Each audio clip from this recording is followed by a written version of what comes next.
Good morning, students. Welcome you all to my YouTube channel, PEC Academy Kurukshetra. My dear students, today I am here to discuss the most important lecture number 8 of chapter 12 electricity. My dear students, जैसा कि मैंने पहले भी आपके साथ discuss किया है, the whole chapter 12 electricity of class 10 is to be divided into the 10 lectures. 7 lectures मैं ऑलरेडी डिलीवर कर चुका हूँ और मेरे YouTube चैनल पर आप उन्हें देख भी सकते हैं और बहुत अच्छे कमेंट्स भी मैं उस पर देख पा रहा हूँ.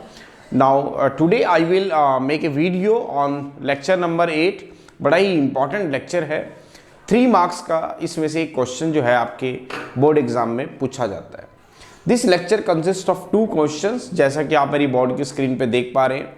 बड़े ही इंपॉर्टेंट क्वेश्चंस है और एक क्वेश्चन जो है 3 मार्क्स का इसमें से आपका बोर्ड के एग्जाम में पूछ लिया जा सकता है.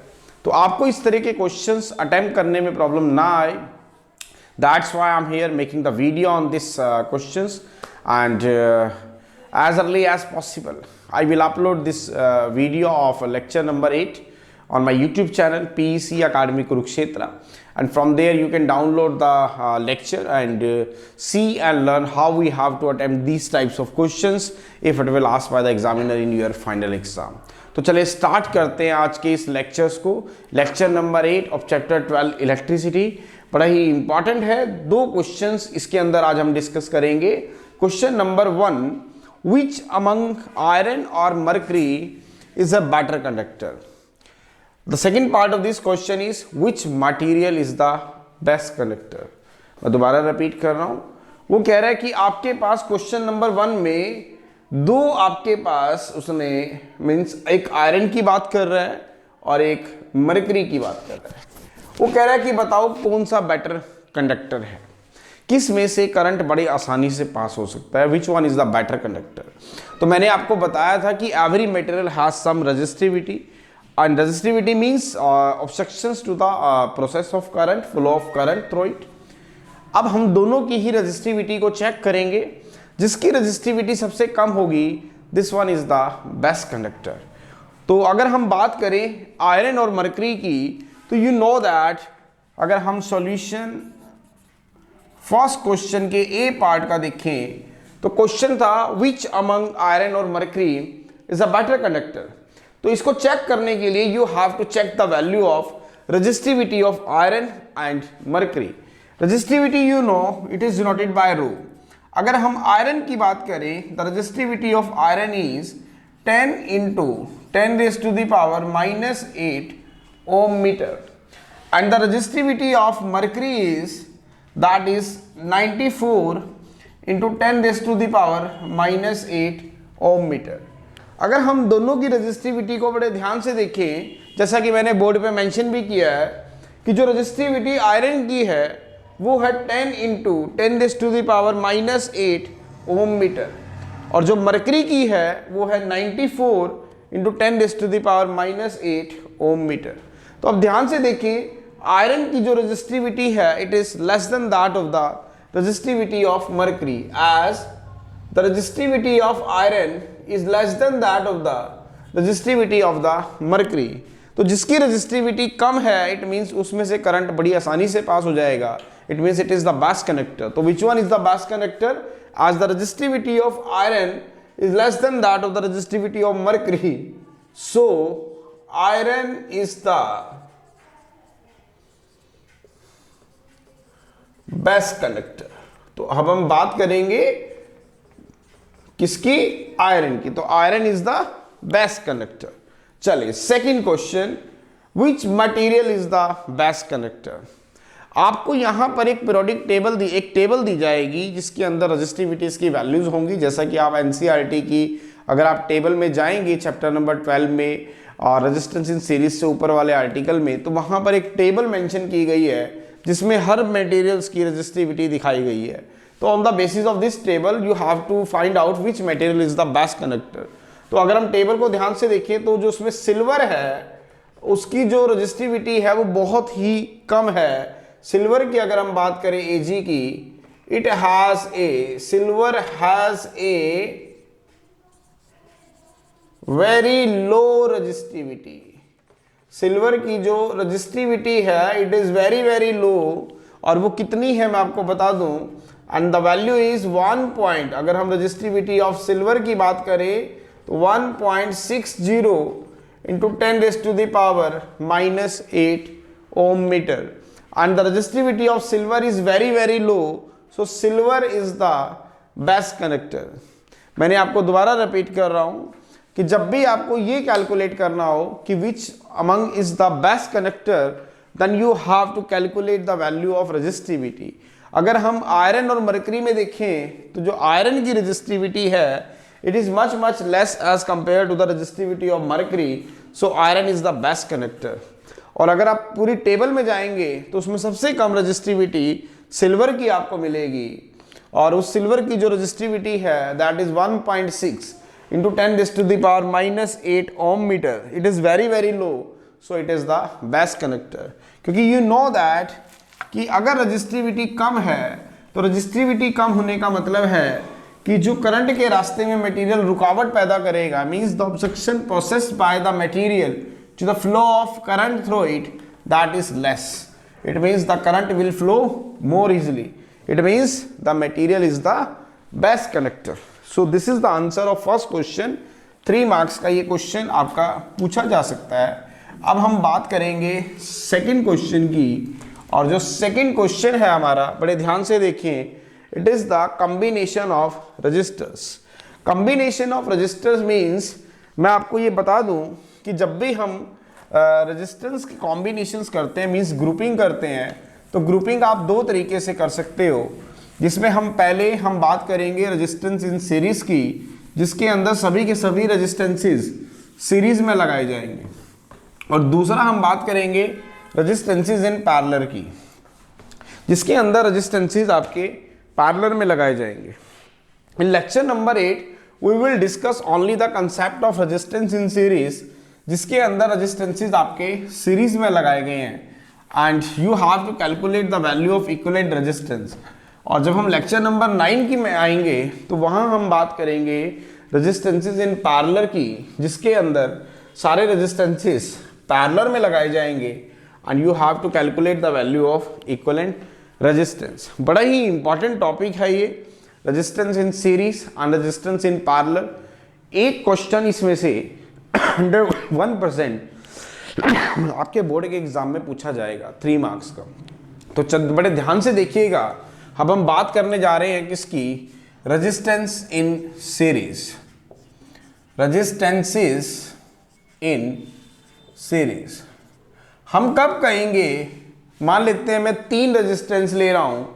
Suppose this is the first resistance जिसका रेजिस्टेंस है R1, and the second resistance having the resistance is से R2, and the third resistance having the resistance is से R3.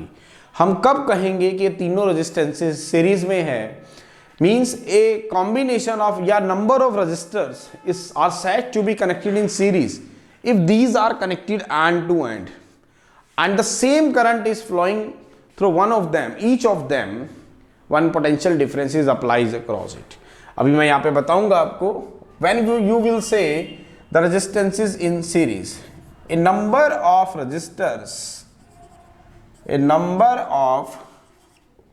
resistors are said to be connected in series if these are connected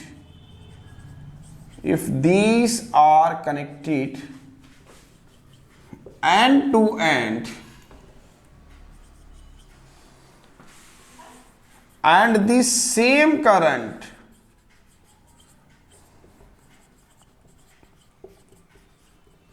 is flowing through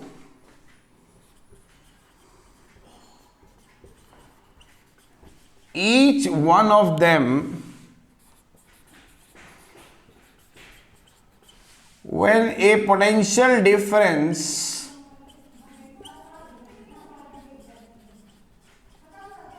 is applied across it.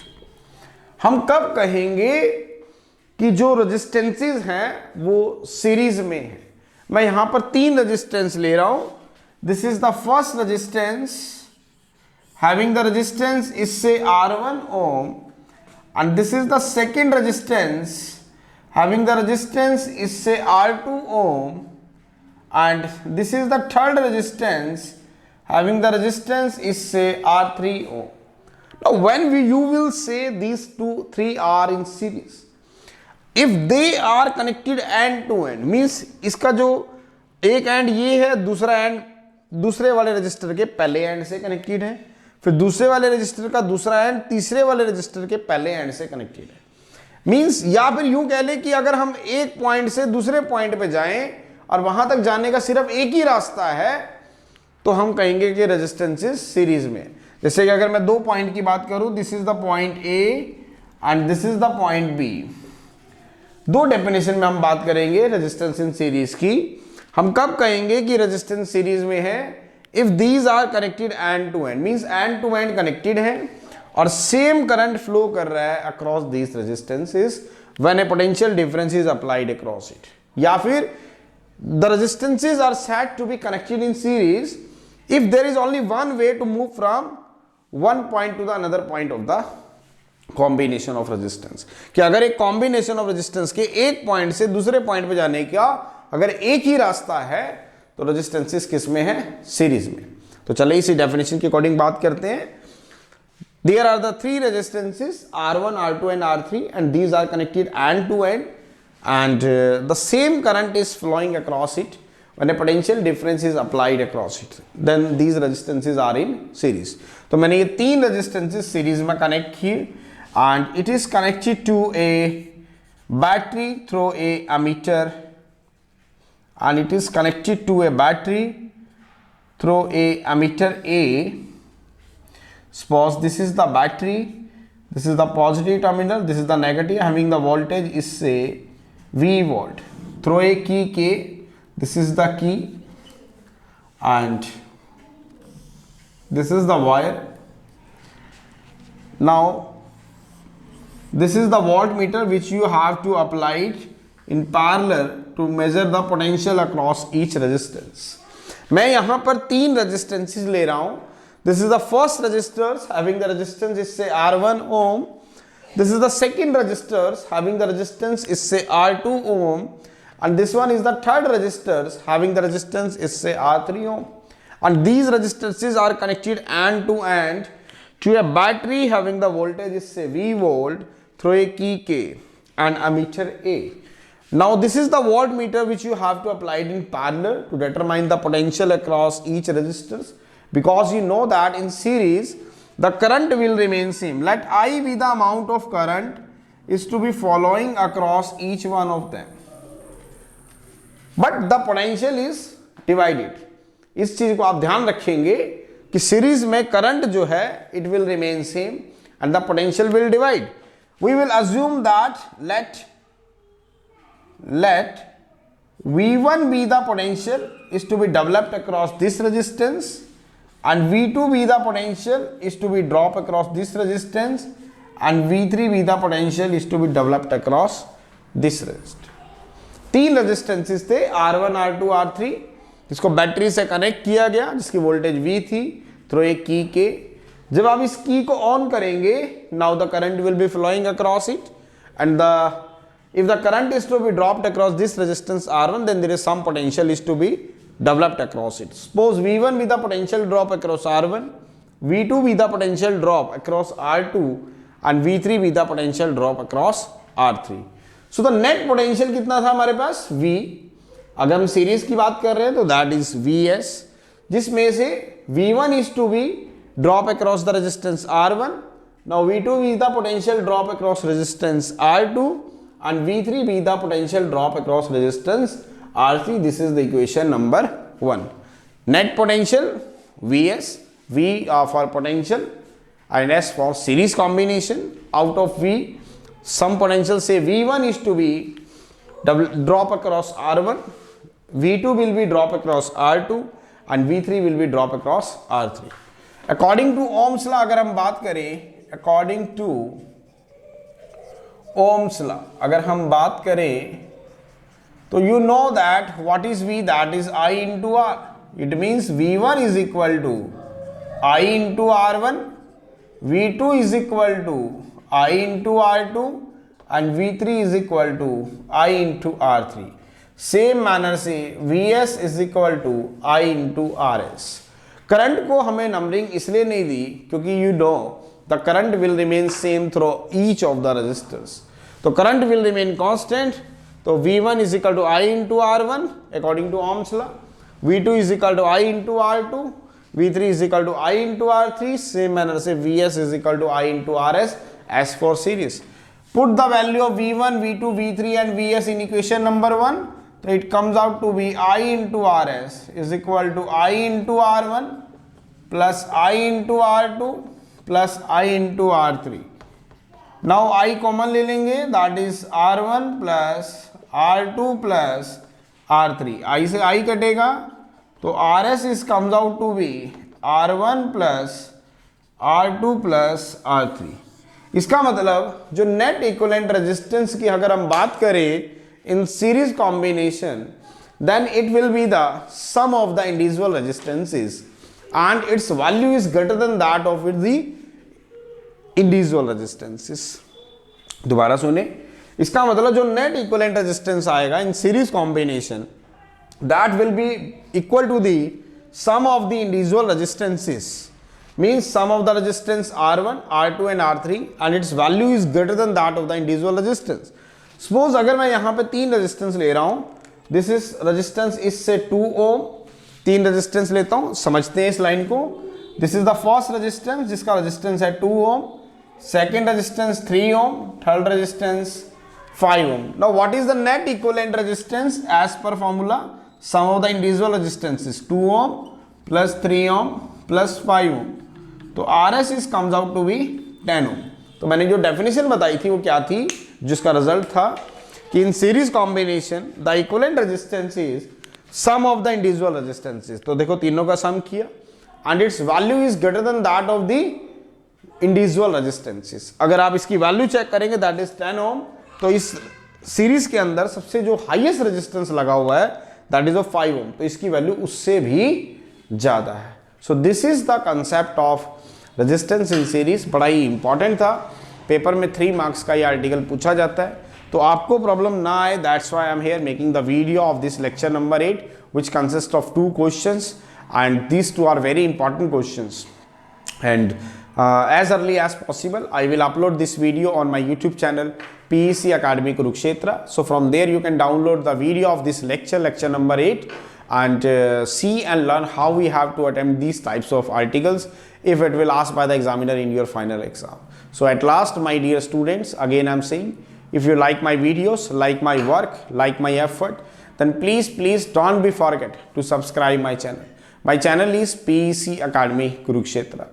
तो अंत में मेरे प्यारे विद्यार्थियों, अगर आपको मेरा काम पसंद आ रहा हो, मेरे वीडियोस, मेरा चैनल, मेरे एफर्ट्स अगर आपकी प्रॉब्लम को सॉर्ट आउट करने में आपकी हेल्प कर रहे हो, तो प्लीज़ मेरे चैनल को सब्सक्राइब जरूर करें. My channel is PEC Academy Kurukshetra. धन्यवाद. जय श्री कृष्णा, जय गुरु जी.